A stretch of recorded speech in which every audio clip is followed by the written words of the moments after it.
Yeah, obviously today's been a tough day for the Georgia family and the Georgia football program. And, one of the players, Devin, I don't know how to say it, Willick, and a young lady, Chandler LaCroix, that lost their lives. So that's a tragedy. Our thoughts are out to Coach Smart. I already, texted him and sent prayers to him. And, obviously those families are hurting. And then there's two other people that their names aren't out yet, so that were in the accident, and just our thoughts and prayers are with them. All right, this time we'll open it up for questions about the game.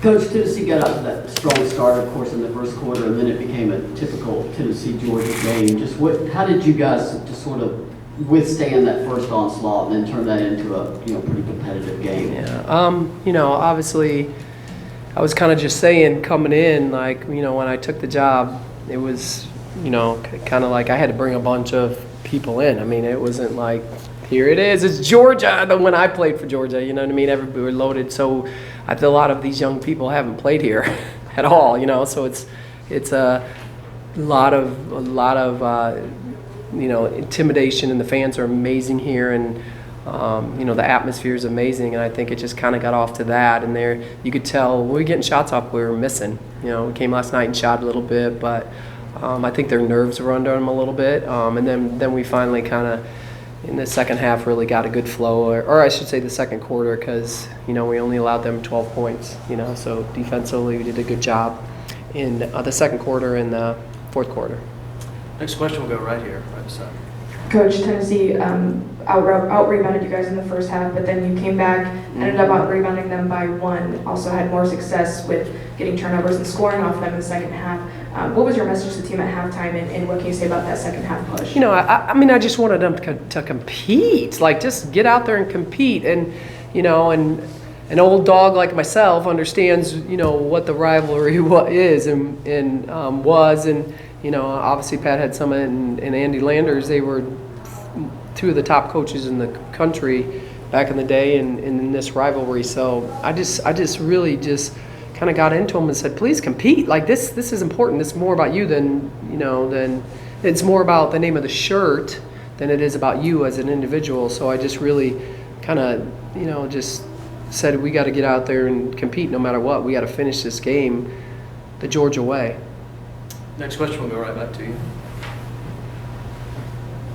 Coach, I know you made the statement about what happened at Georgia this morning, but what's the impact on your team? I mean, that's got to be hard on young athletes to find that out on game day. Yeah, well, we don't know if they did find that out yet, because we were eating and everything. So my coaches are talking to him right now about it, and I'm sure they're friends with him, because all the student athletes know a lot about each other, and Georgia is a big family, and all the programs really hang out with each other. They eat kind of in the same areas, and we support one another. So I haven't seen the responses yet, but when I'm done, I'll find that out. Next question.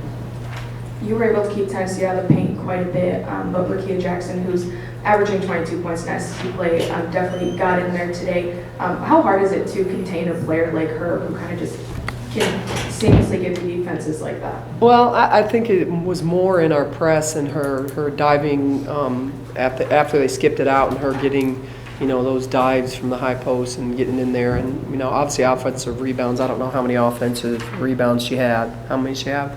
Sorry, I don't want to put my glasses on, because then you're going to have me with my glasses on. I don't want to put my two. Yeah, so we did a great job on her defensively, boxing her out, because she's a offensive rebounding monster. She does a great job for them, but obviously she's one of the best players in the league. Yeah, go ahead.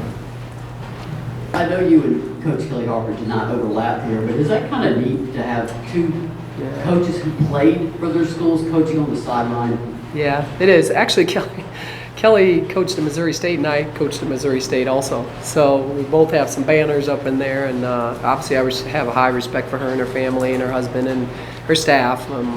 But I kind of mentioned that to our team before we came. Like, it's no surprise that Tennessee, hired one of theirs and Georgia hired one of theirs. So it's kind of cool that they brought us back. Neither of us are those coaches, and neither of us will ever win that many games in our lifetime because they both started, Coach Summon and Andy started really young. I mean, they started at what, 20?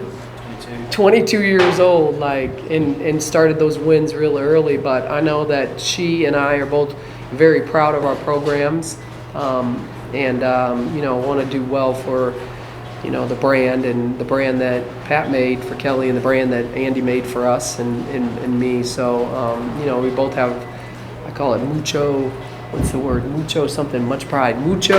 Much pride. What's pride in Spanish? Mucho. Huh? I can't hear you. Yeah. We both have much pride for both programs. Time for one or two more questions. Go ahead. Coach, you have midweek bye coming up, and then it's on the road again to A&M. Can you just talk about how you're going to spend that time just reflecting? Yeah, I mean, we're going to spend it pretty much doing everything we do. I mean, obviously, this is their second week of school coming back after the break, and so, I think every program that gets a week off is going to give them a little bit of rest and then really define and work on skill development and work on the things that we need to get better at. I think every school does the same thing. All right, thank you, Coach A. No.